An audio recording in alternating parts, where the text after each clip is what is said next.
everyone. Welcome to this week's Fireside Creators. I am your host, Reverend Dr. Sherry Palace.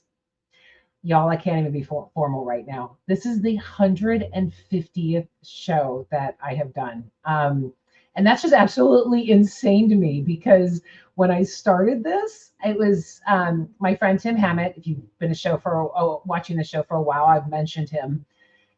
When he said to do this, and I was putting it all out, I figured I'd do 5 or 6 shows. I had guests lined up. People were wanting to do it. Some really powerful people in this whole genre type of thing. And this is the 150th show. I can't even believe that this is even reality. I love you all. Thank you all for keeping watching and participating, because as I've said before, if you're not here, then I'm only talking to myself. I love this show. I love talking to a different guest each week and getting smarter, more loving, understanding things. So thank you. Thank you so much for hanging in there with me and being a part of this. I love you all. Okay, enough of the giddy stuff. Tonight I am chatting with Mindy Tyler, otherwise known as the Divorced Virgin, about purity culture and how it opposes consent. Please remember to keep all comments and questions related to the show topic and that this is a safe space. Thank you for joining us, and I'm looking forward to all of your comments and questions. If you're watching on YouTube, please hit that like and subscribe. If you're on Facebook, grant StreamYard access so we can see your name when you have a comment or a question. Let's give some shout outs to our sponsors. Couldn't do it without them. Ruth, Kirsten, Michelle, Ray, and Heidi. Thank you so much. I really appreciate your support. And if you would like to support me, it just takes a little bit. You can go to sherrypalace.com, and there you will find literally dozens of ways to do so for as little as $3 a month. Thank you in advance, and thank you for welcoming us into your home and joining the conversation. I appreciate you all. Okay, let's meet our guest and get smarter. Mindy Tyler, I just got a text and it's blocking my view. Mindy Tyler, known as the Divorced Virgin across social media, has been deconstructing her religious and political views for over 20 years. Her vast life experience has shaped her. She is a student of the world, constantly learning. Her love of people is why she opened her heart to tell people about her divorced virgin experience and warn about purity culture. So give a big round of applause to Mindy. Hi. Hi, everyone. I am so glad you're here. Let's get this off. Thank you so much for coming on and talking. We became friends on Instagram and we're chatting, and we always like each other's stuff so much. I had to talk. Before the show, I was telling you about how I think that we're sisters in our own trauma because we have so many of the same views and experiences, and I can't wait to hear yours. So let's start at the top. Where did Divorced Virgin come from, and what does it mean? Sure. It's kind of funny because people do, they ask, right? Like, oh, it's so clever. It's so cleverly named, and I'm like, well, you see, it's true, And then the next question, of course, is how did that happen? Yeah. And my quick, ready answer now, kind of sad, is my husband didn't rape me. So I think, in purity culture, what ends up happening, because there's so much trauma, and women aren't given the power to, they're always taught to protect yourself, right? Don't give in to temptation. Don't do all this. And it's like, it's very,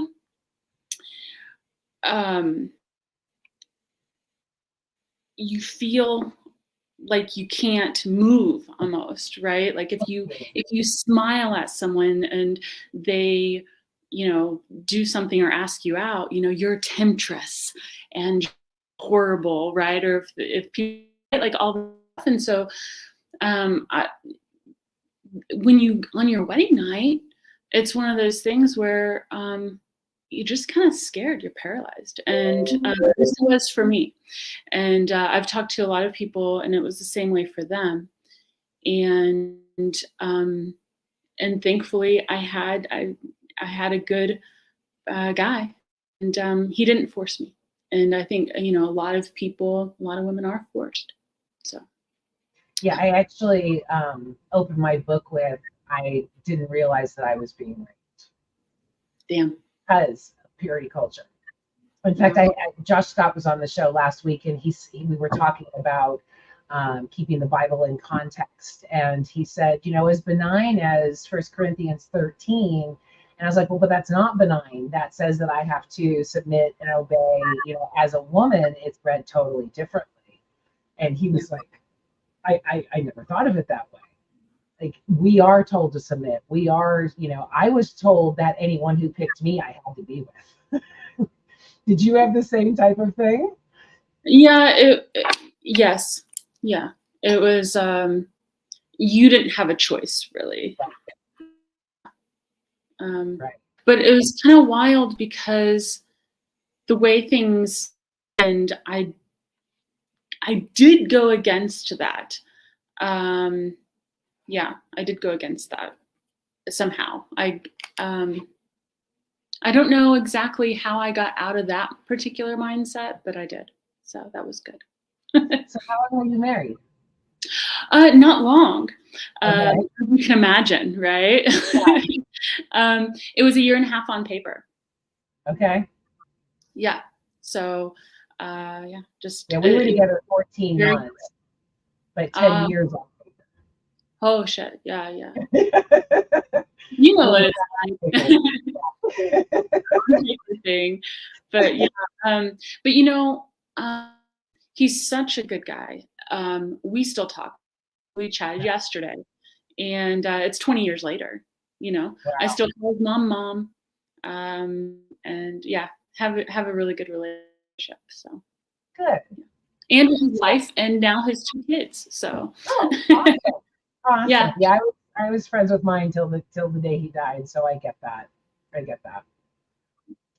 Yeah. So we've already touched on the fact of how destructive, including rape, purity culture can be. What is your experience, and how did you set your mind straight from being indoctrinated with that horrible doctrine?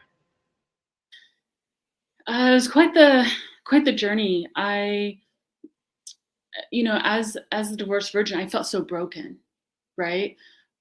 What is wrong with me? Why am I so broke? I felt just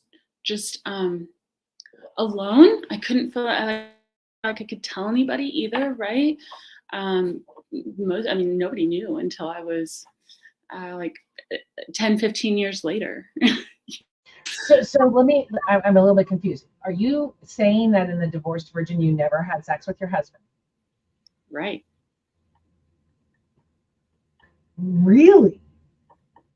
I mean, he didn't, the way I explain it, I guess I need to be better at making sure people understand, but like the way I was a divorce was because he didn't realize I was not ready. Wow. Okay. I assumed with the divorced virgin, it meant that you like re-virginized. No, I was an actual divorced virgin. Yeah. Wow. Yeah. Wow. Okay. So he was respectful of that. He was, and you just were like never ready. Right. Yeah. He, it was hard for him. I didn't feel like I could really tell him what was wrong with me exactly. I mean, I didn't know myself really. I mean, I did, but I didn't, right? But he respected me. Wow. Yeah. Yeah. I have a lot of respect for my ex-husband. Yeah. Yeah. I mean, it's not where I thought this show was going. I mean, I have such respect for him too. I hear so many things, and I have my own horrible experiences with men taking advantage of me since like 3 years old. And to hear you say that this guy respected you so much that he maintained that, that's just beautiful to me. Yeah, yeah. He's one in a million, really. So. Sounds like it. Too bad he's married. Yeah. Damn. I know, right? And no siblings. Damn. So, okay, so you were indoctrinated into purity culture. You couldn't even get over it during your marriage. Have you since gotten over it? Oh, yes. Now I'm a whore. So. Oh, awesome. High five. I miss my whore days. Yeah.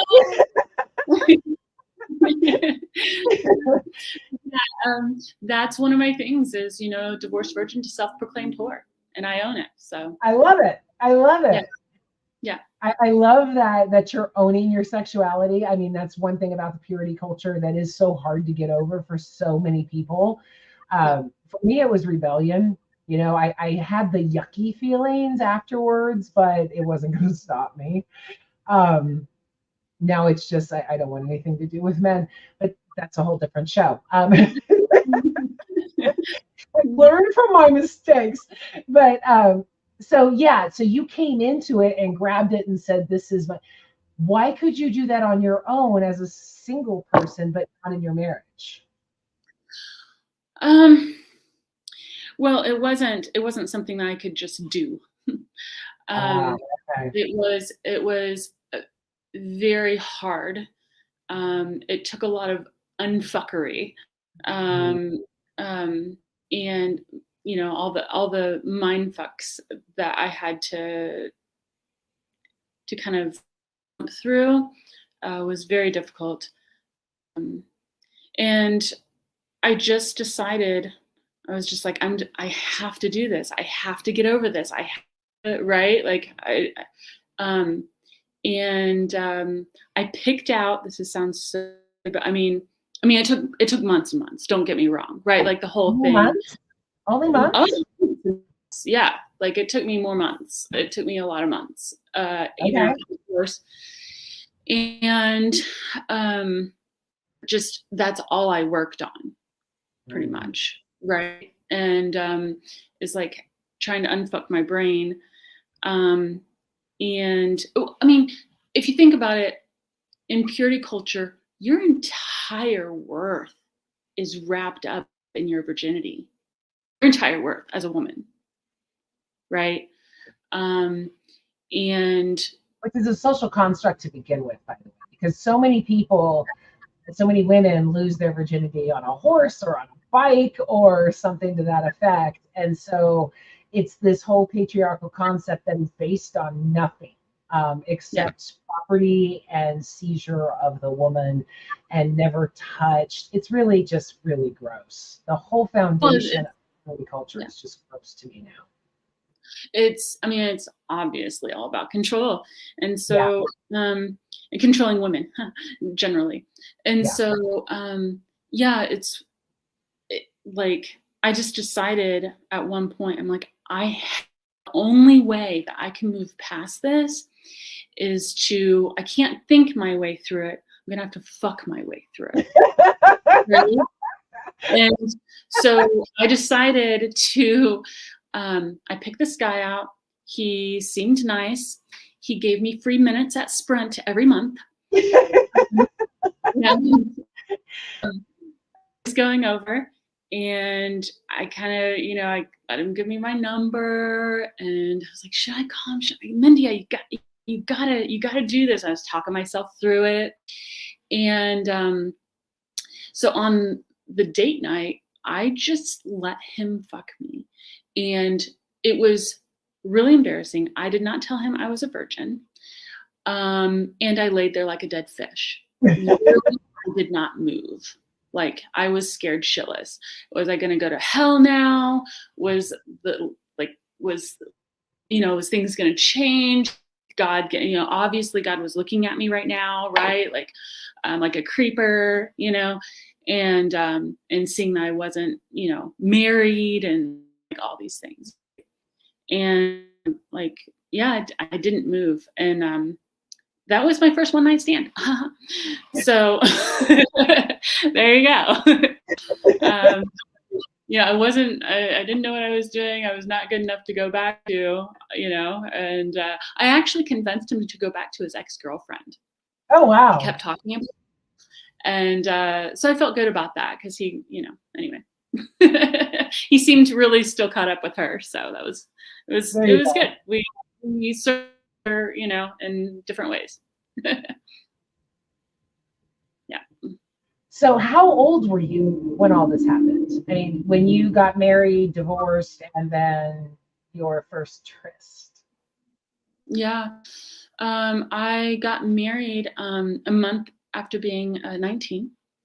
And we divorced a year and a half later. And then my first, it was like probably 6 months later. Well, actually, it was kind of in combination. It was kind of a weird deal because since we were separated during the on paper, not on paper thing, right? Like, so some of them worked in combination. So, or at the same time. Yeah. So I was divorced on paper about the time that I was actually starting to be able to fuck. So.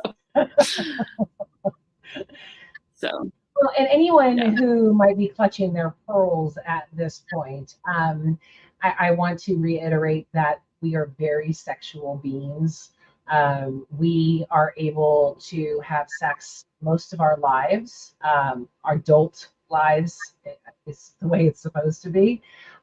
We have sex all year round. It doesn't depend on being in heat like animals do. And I assert in my book that if sex is really against God, then he is clutching his pearls quite often, as well as he wouldn't have designed us like this.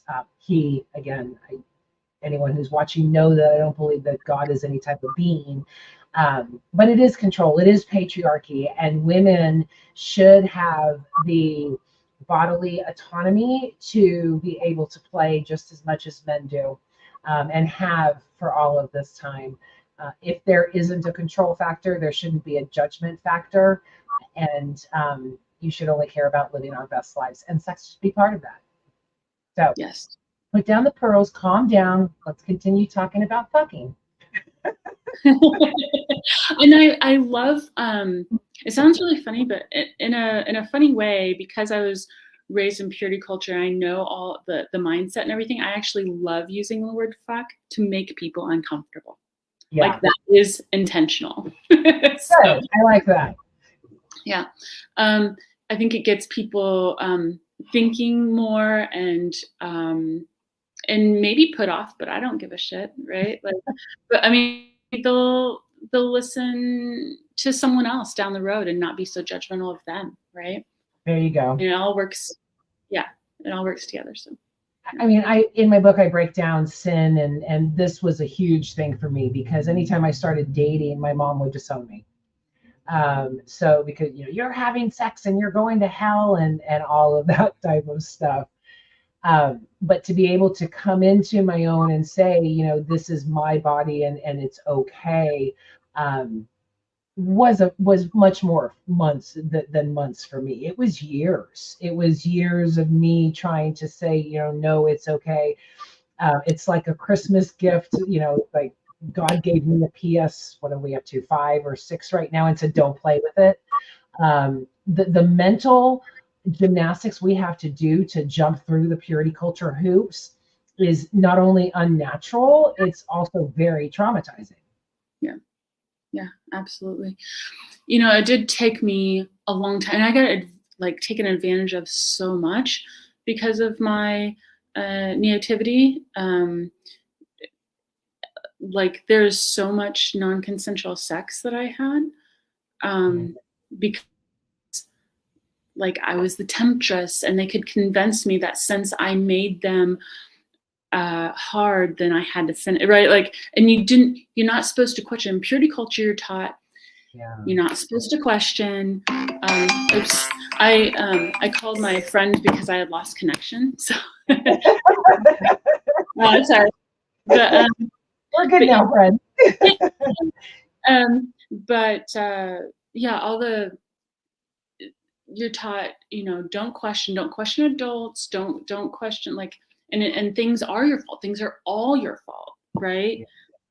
Especially as women, especially when it pertains to men. And so I just taken in just the tip. There's so many things that I fell for, that I mean, so many things. Embarrassing how many times I fell for every single one. Like, it's really sad looking back, how many people did take advantage of.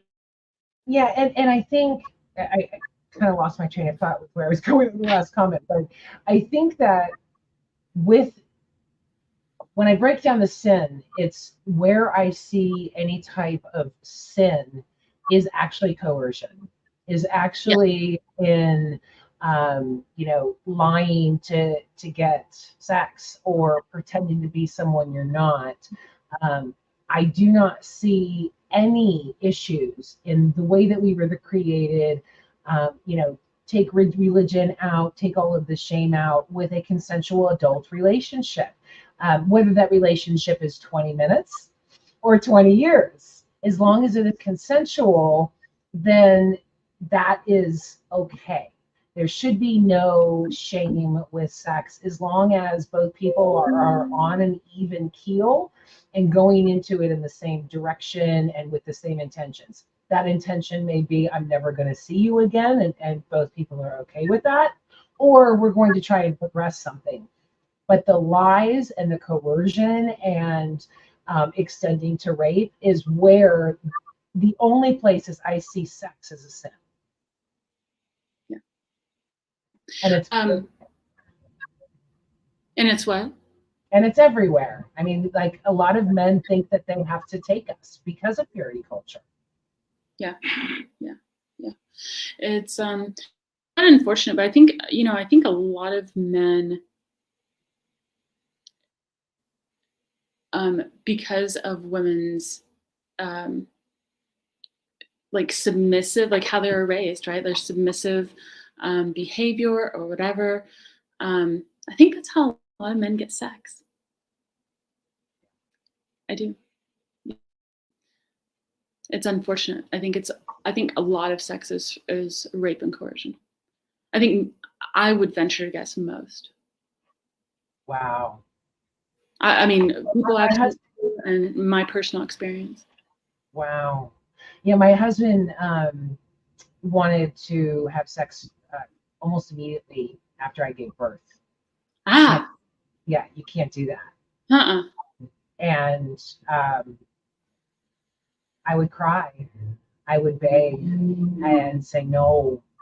And he would say, you are my wife.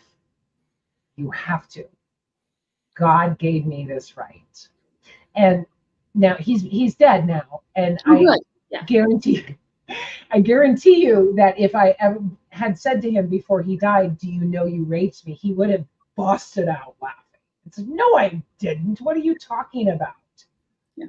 Because I think men look as the purity culture as a entrance and a divine entrance and a divine right.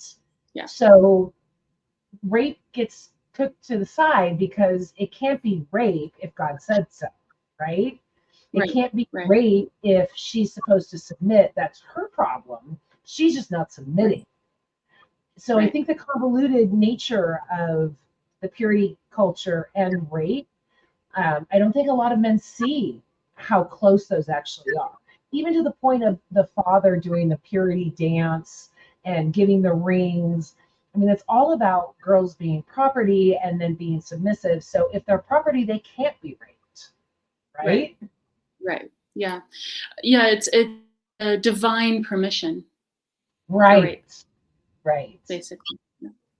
Yeah. Yeah. I mean, if I, was able to brush him off, he would just wait till I went to sleep. And Fuck. then, yeah. Or like I said, with me crying because of the extreme pain of after birth and all of that, um, I was being a bitch or not, working things out, and I was, not walking with God.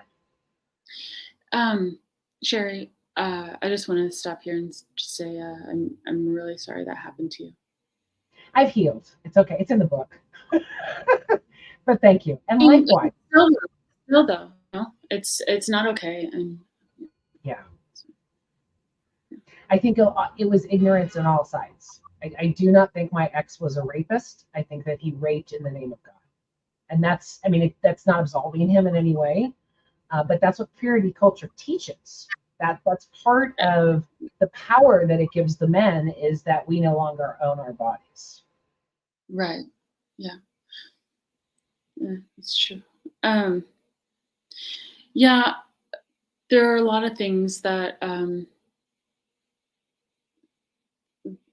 that purity culture just confuses the women so much. I mean, men too, right? Basically, you just said that purity culture teaches rapists, and they do. It does. Yeah. And I want to mention to people actual stories that happened to me, because I think that if they have children, they need to teach their children consent, and that looks like how the teaching the children is letting them be like asking permission to right, like that kind of stuff. And but I did prepare some stories, or at least wrote some down, just a couple, because I really want people to understand like what it looks like, me being completely an adult and people taking advantage of that, right? So I was put up to a wall at a work environment when nobody was around. I was working at a community college in the computer lab, and everybody else was gone. We were locking up. It was a new guy that was working with me, and he threw me up against and put me in handcuffs because he was actually the security guard, and and it took a lot for him to. I screamed at him. The building was empty. If I had, like, he could have raped me and nobody would have known. Like, and I reported it, like sheepishly, and it's my fault and that kind of thing. And the guy was like, I was another guy, of course, and he was just like, you don't want to ruin his career, just let it go. And I did. I did. I thought it was my fault. There's It wasn't your fault. Yeah. That was, I mean, I was it was before I was married. And I don't know, for some reason that one got me.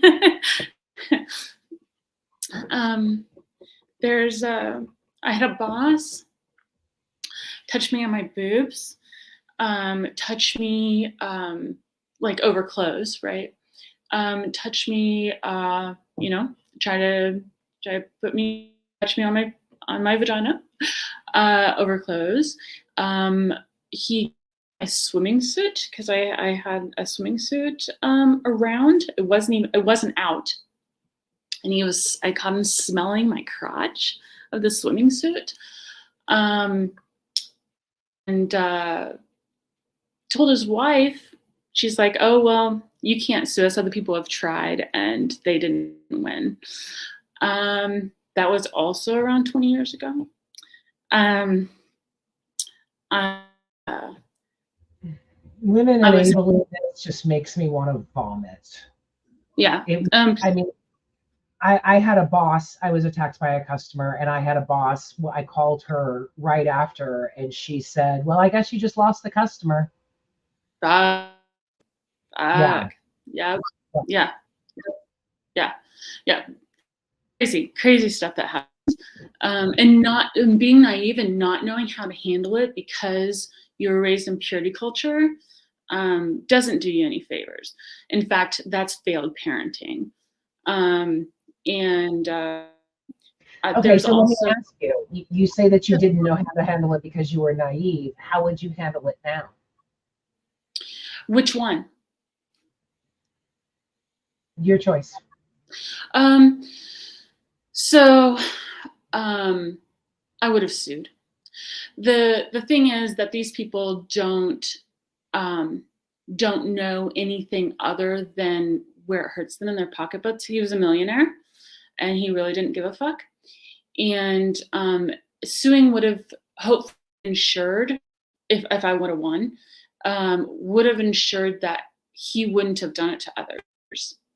And so by not, I allowed it to happen to someone else. And in fact, there were attorneys that came to me, and I had to give a deposition of what happened. I gotta stop you there. You did not allow it to happen to somebody else. Sorry? You did not allow it to happen to somebody else. I cannot let you put that blame on yourself. Thank you. He is the predator. Right. He might have accosted someone. Even if you would have sued him and won, he might have done it. So please do not take that shame and blame on yourself even further. Appreciate that. Yeah. Yeah. There is that. I would have handled it a lot differently. But I was also told that people who sued just didn't want to earn money. Right? Like you're told, yeah.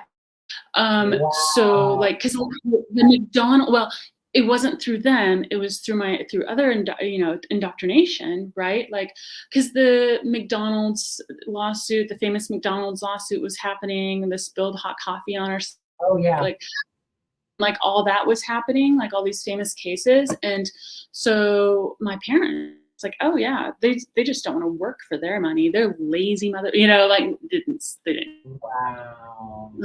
And so like I got the messaging, and so I let a lot of things go that I could have made a difference, and helped other people through my experience. So.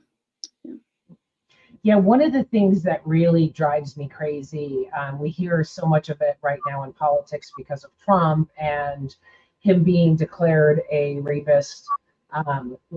Whenever they say she doesn't even remember the year or the month or whenever that happens, and it just totally triggers me because I can remember what I was wearing, I can remember what the room was. I couldn't tell you what month it was. I would have to really try and go back in time to even figure out what year it was, because those things don't necessarily matter, right? You're thinking of, oh my God, I was just attacked. This is what happened. This is what I said.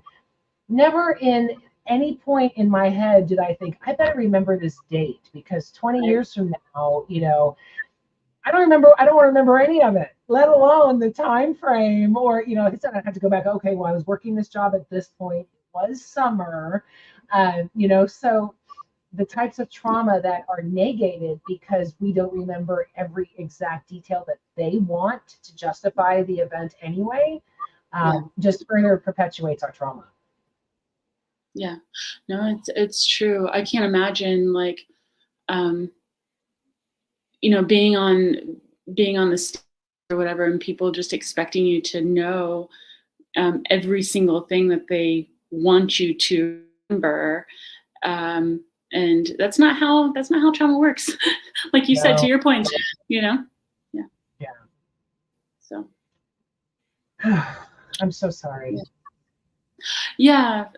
Well, I mean, I think it's important that people share, I think, their stories, right? Yes. Because it helps guide them with actions that they can do, like I said, children, right? Like, prepare your kids, like, in whatever way you can, like, yeah. So. Well, and it helps people to not feel so alone too. I mean, so many people I have heard about my book saying, I can't believe you went through the same thing. So once you have some type of camaraderie, even if it's in trauma, it becomes a supportive friendship or relationship in some way to say, I get you, I understand your issues. We all have issues, but in order to understand those types of things and to be taken seriously and to own it, is a lot. It's a lot, but it also enables other people to share their stories. That's very true. And then it can continue. Then more people can share from that person, and then, it provides a baseline, I guess, or it provides that I know what I'm trying to say. The word that I can't think of right now. So you think that, because I know, at least with me and with people I've spoken to, it's I equate it to a horse. Funny enough, when you get on that horse, you don't want to get off with sex. Which horse exactly are we talking about? Are we talking about the sex horse? Yes. Like once you get on, it's like, oh, let's keep riding. Some of that after the purity culture can be quite destructive. Like you said, that people taking advantage of your naivety, you learning how to figure out your own bodies, what you like, your own body, what you like, what you don't like. And then you get to a point of healthy sex. Have you gotten to that point yet? Or are you still riding that horse, smacking that ass going, let's go? I thankfully healed from that. It took a long time. It took a lot of sex partners. But like, I think a lot of it is like, you don't know, like, you're embarrassed initially, right? To be like butt naked in front of people, at least I was. And then, it's like embarrassed about how your vagina looks, or how if you should or not shave, or all the things, right? Or trim, or do whatever. I had a full bush for I don't know how long. It was really like figuring out like what you like, what you want, right? And like in the position that makes you feel best when they're going down on you, and for that right. And then like learning how to give really good blowjobs, because that's my thing. Good, like, and like just different things, right? Like, actually, I want to tell you, or everybody, I guess, but blowjobs is actually how I got out of not having a lot of sex with a lot of different people, because I didn't want, right? So it was a tally game. I'm getting off topic. I'm sorry, but so I have an issue with the word whore, and that's why it's important for me now to say like self-proclaimed whore, is because. Oh shit! You froze. Oh shit! Snap back. Oh, there you are. No. There we are. No. And right with whore too. Like what? Anyway, right in front of a really good story. I know. So I was like, what? Like, if I have 3 partners, I was at 2, right? Would that make me a whore? That definitely makes me a whore. 3 partners. And then I'd be like, oh well, I'd get to like 3, and I'd be like, oh, 5 definitely makes you a whore, right? Like, but then like at 9, I'm like 10. I mean, it's definitely double digits. That is definitely a whore, right? And so it was really, really funny. And then I'd like revisit, like to not get to 10, right? Like I'd revisit something. Yeah. And but I guess, let's see, what was the point of that? Because there was actual like that blowjobs got you out of being raped. yes. So so I didn't count the blowjobs. So that didn't go on the tally. There And you so go. that part, for some reason, in the weird mindfuckery gymnastics, didn't make it to the, to the tally. And so therefore I wasn't a whore. Everything was fine. So So you but weren't reaching your goals, in other words. say that again. You weren't reaching your goals of being a whore. Actually, no. I was reaching my goals of not being a whore. Oh, okay. Right, because I had to stay lower the number, the better. After I think 10, I lost count. I don't care. It's the number's like way, it's fine. It's good. I'm perfectly fine with whatever number it might be. So, but yeah, so it got 35 is when, and I want to be really open about this because I think it's important that people talk their lived experience, especially with their in culture. It's so hush hush and so like, you're not supposed to talk about it, be quiet, all this stuff, right? And that doesn't help people that are actually still in purity culture. That doesn't help people who I'm trying to reach. Like, people need to know. I didn't have my first orgasm until I was 35 years old, like with a partner, right? Like, and that it was changing for me. Like, it was a really good sexual partner, not a good person necessarily, but he encouraged me to be on top. He encouraged, like, I was, like on top of him in the light with the windows, like, sun coming down on me, like with all the things, like not dark. He, kissed me all over, told me I was beautiful. I have scars, right? Like, it was in the sexual way, he was a perfect partner. I could ask for better, and to help me on this journey, right? But 35 years old, that's a long time. But since then, my sex life has been amazing. So I'm just saying.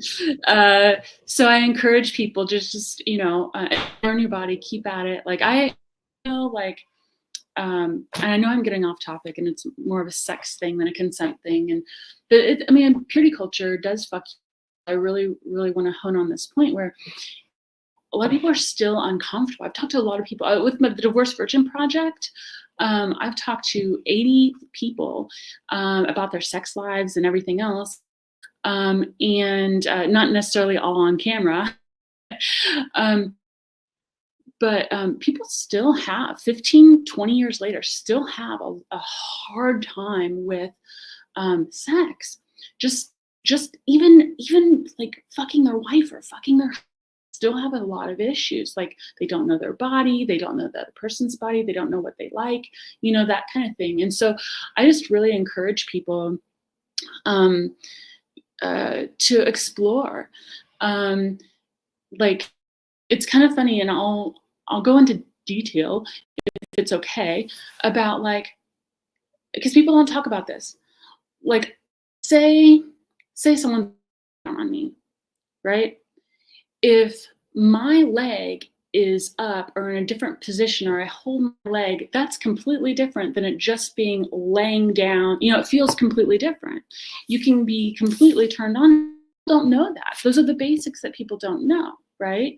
And so I feel like, if you turn a different way, or you stay straight versus it's your body. It's whatever your body likes, and you have to figure that out. And it takes a lot of time and a lot of sex, a lot of time to be able to figure that out. But say that again. It's a lot of practice. A lot of practice, right? Yeah. And I really encourage people to practice body worship, right? And how I mean that is like kiss and caress and learn people's, like what they love, and what praise their or worship even their scars. The places that people are most concerned about, right, are the places that you need to pay attention to the most, and not like, oh, you have a scar here kind of thing, but just they're beautiful. You love like with my situation, I had a surgery at asymmetrical breasts, right? I had a bad surgeon. I have scars, and uh, I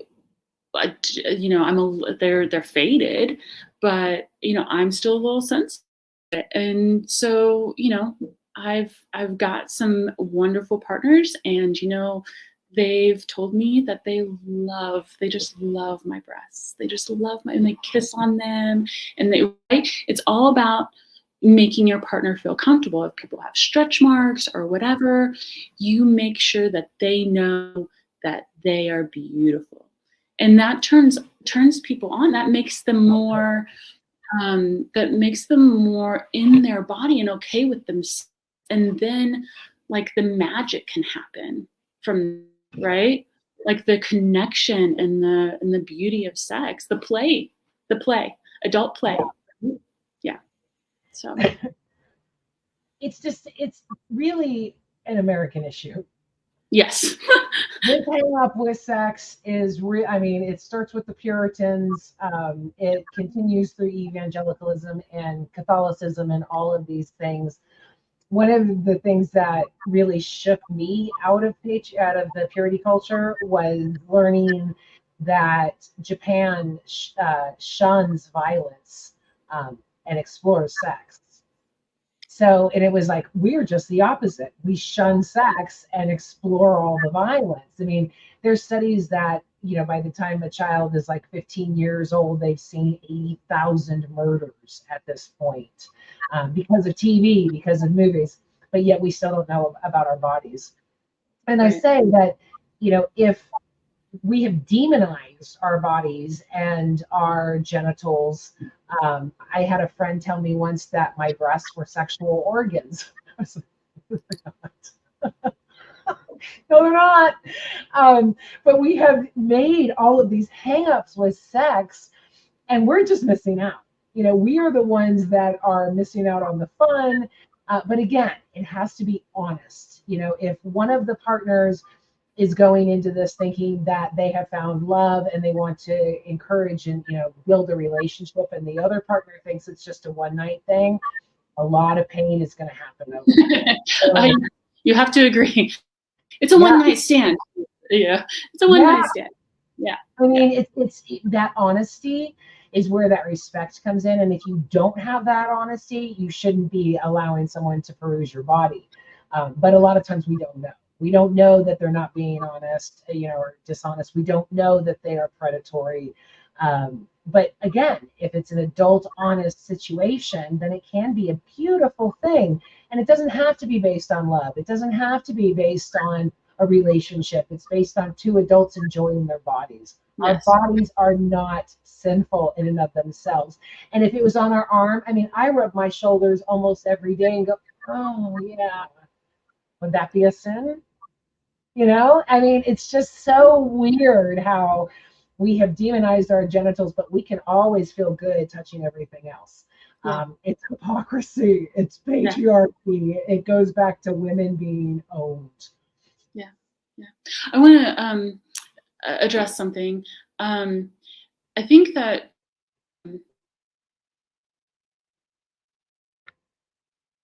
oh, there you go. Okay. Oh no. Okay.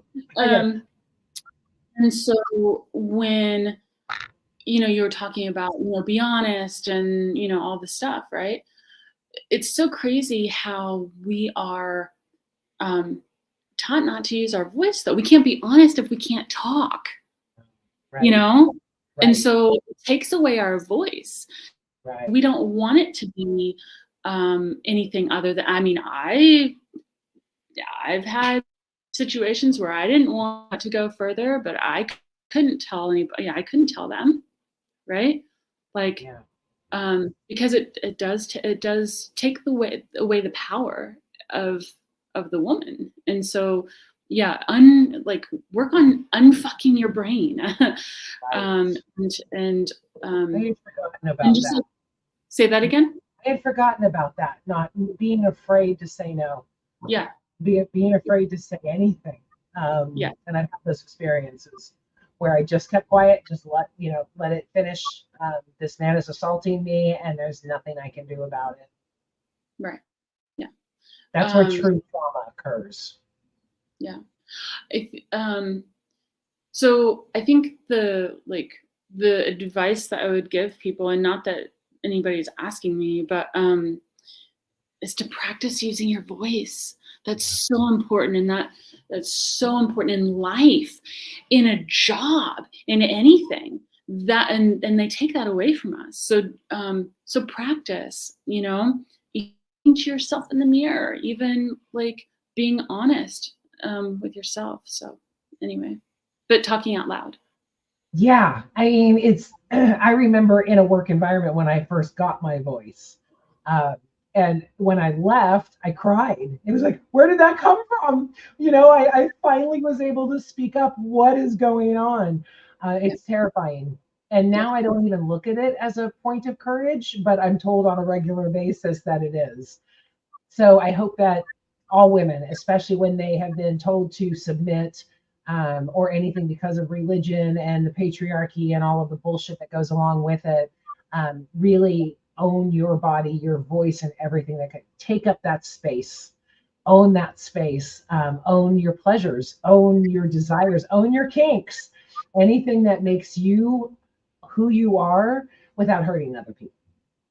yes, yeah, definitely. Another thing that you pointed out, and I know I'm going back again, but you mentioned the 80,000 murders that 15-year-olds, is that what you said? See? Um, and that really hit home for me because, like in my childhood home, we could watch all the violence, all of it, right? When we only could TV certain days and all the things and stuff, but certain TV shows and stuff. But it was violent shows. If there was kissing, that's when we changed the channel. That's when the channel was changed. It And wasn't in love. violence. It was in love. Yeah. Wow. Yeah. Yeah. So yeah, I wanted to your point, right? So So twisted. So twisted. what'd you say? It's so twisted. So To demonize it. yes. Yeah. It's like, oh, it's okay to watch someone get murdered, Yeah. but don't have them like each other. Yeah. It's so twisted. And for how many years did both of us just go along with it, not even questioning it? Like, okay, that's the way it is. Yeah. We even watched as kids. Yeah, me too. All of them. And really, as kids, some of my siblings were very young. My mom wasn't for it, but my dad totally was. And then we couldn't watch, and nightmares for years. But couldn't watch somebody kissing. Yeah. It's so backwards. Yeah. Well, we are almost anyway, at the top of the hour, and I know that you had more that you wanted to cover. What else did you want to cover? Yeah. Let me see here. I had but a lot of it, most of the things was just about stressing consent and teaching kids consent. And parent's job. I'm not a parent. I'm the oldest of 7 kids. I changed a lot of fucking diapers. I'm not going to change anymore. Well, at least, of my own kids. And, but a parent's only job, the only job is to make sure that their kids have success, they're ready for life, right? And that includes being able to talk and being able, right, use your voice and consent. And that's basically, I mean, yeah, feed them, but that's a responsibility. But your only job to make sure that they're okay in life, is consent and using your voice. I mean, consent is using your voice even, right? Like, so it's even one and the same. And so I'm really, I would like to throw in there that we subconsciously teach a lack of consent when we force children to hug somebody they don't want to, or to sit on somebody's lap. Well, it's your uncle, go give them a hug. I see so many of my friends with their children now saying, do you want to go give them a hug? Do you want those things? And that is a generational shift. That is totally allowing parents to recognize the body autonomy of children. I mean, I had to hug and kiss and sit on everybody's lap because I was the granddaughter. My needs didn't matter. So the fact that we're teaching consent to children by saying you cannot touch them, you cannot hug them without their consent will change so much. Yeah, it will. Well, and kids learn, like they're not just objects. Right. And it teaches kids to have a voice. Like they have a voice and people should respect it. It does so much. I want to tell one more story. So real quick, and I know we're at the top of the hour, but so when I was younger, I crash along the highway in our little small town with this older man. And he was really nice. He was really sweet. He helped me get away from the household stuff, being stuck in the house. I was homeschooled too, right? All kinds of stuff.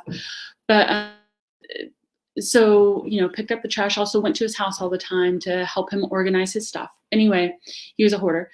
And when I was leaving, he would have me sit on his lap and kiss him on the lips. And every fucking time for years. And when I was finally old enough, I was like 13, 14. No, I'm not gonna. Got mad at me. He got mad at me that I would not kiss him on the lips, even though I sat on his lap. And if I had only been able to say no earlier, if I had only know that he was a pedophile until thinking back years later, and thankfully that's as far as it went, because who knows where I would have been. But anyway, that's a quick story. Again, warning to parents, teach your kids consent. We got 2 more minutes. I'm sorry. We can go over. This isn't a broadcast. I can do whatever the fuck I want, so we can continue if we want to. But as everything that you have said has triggered memories in my head of all of these different things and that have happened. And it all stems from a lack of body autonomy. It all stems from a lack of keep your mouth shut. They're an elder. They have more power than you. All of those things. A couple of weeks ago, I talked about a doctor assaulting me and then saying after he was done, well, this will get you by until you find your tall man. I mean, it's gross. It's so gross. And we have a lot of men that are so entitled, feeling so entitled to us and our bodies that they become violent when we don't concede and just completely submit to their abuse. Yeah. So it is so important. It is so important to start that young in children, because that will set the stage for the rest of their lives to not be silent when we are being abused, like I've been so many times myself. So I'm sorry. Yeah. It's okay. I wanted to make sure it was silent and not abused, but yes. Yeah. So to piggyback on that, your kids to respect their elders. Don't teach your kids to respect adults. They don't automatically get respect, right? Right. So I would just, figure out a way, but don't just say, blanket, respect your elders or respect the adults, right? No. The most, the statistics is that what family members and people around the child that are constantly around the child, the adults around, are the ones that are going to abuse them. So do not tell them respect them.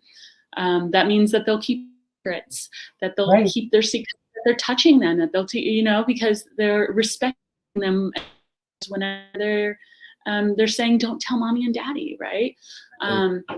So anyway, just to tangentize on that just for a second, I had really a huge problem with my son's kindergarten. They were mistreating him because I was a single mom. It was a Christian school, blah, blah, blah. I couldn't go to the principal because it was my elder. I couldn't defend my son because I was so in the fear of, but it's my elder, it's the principal of the school, it's their teacher. Because of that, and it furthers in the generations, right? I asked my mom to go with me. Wow. Because I couldn't even defend, because the whole thing was, again, respect your elders, do all of that. There was never a time that I was told, well, once you become this person, you no longer have to do that. So even now in my 50s, I'm like, I get that tinge of, well, you have to respect them. And then followed up with, no, I don't, not anymore. But it goes beyond, body autonomy. It goes through every aspect of your life. And I should have been my son's number one voice, and I was so afraid to. After I did it, it was easier because my mom forced me to. But when you have the mentality of respect your elders, it goes across the spectrums. It goes beyond your body. It goes to your work, your schools, your children, all of that. And that's when it's really dangerous. Yeah, absolutely. Okay, we are at the top of the hour. Any final words, and where can people find you? Yeah, let's see. Play is so important. Play is so important.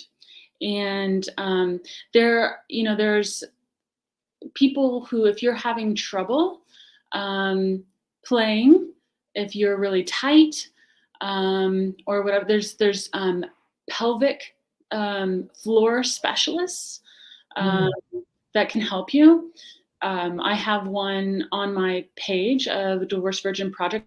In my project, there are, if you can DM me if you want to know her name. I can, but even to see just her page and what it's about or whatever, just you can reach out to me. Or Google your local pelvic floor specialist. They're physiotherapists.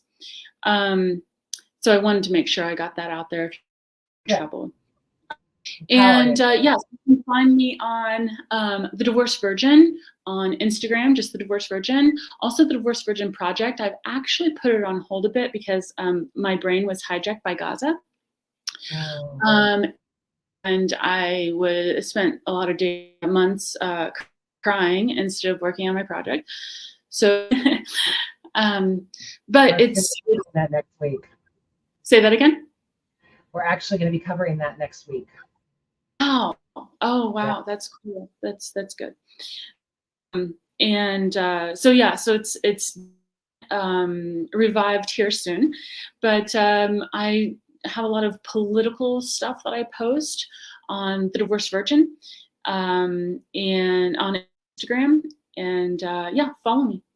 So and some sexual stuff too, but it's a lot of political stuff just to kind of help people break away from a fucked up ideology that we've been taught, right? So yeah, we should love our bodies. We shouldn't be told they're sinful or we are sinful just for existing. Our bodies aren't the same throughout our entire life, so stop being judgmental towards it and just love it. It's easier said than done, I know, but it's a goal for all of us. Yeah, for sure. People, through different times, like, after pregnancy or during menopause or whatever it is, right? Like, this is a fun fact that will help. Some people in my 30s is when I really got my mojo with my, like I was really, really like I'm starting something again. I'm sorry, but I would be at some person's house, have sex with them, be like, I'm still fucking horny, and call up somebody else, right? Who can I call?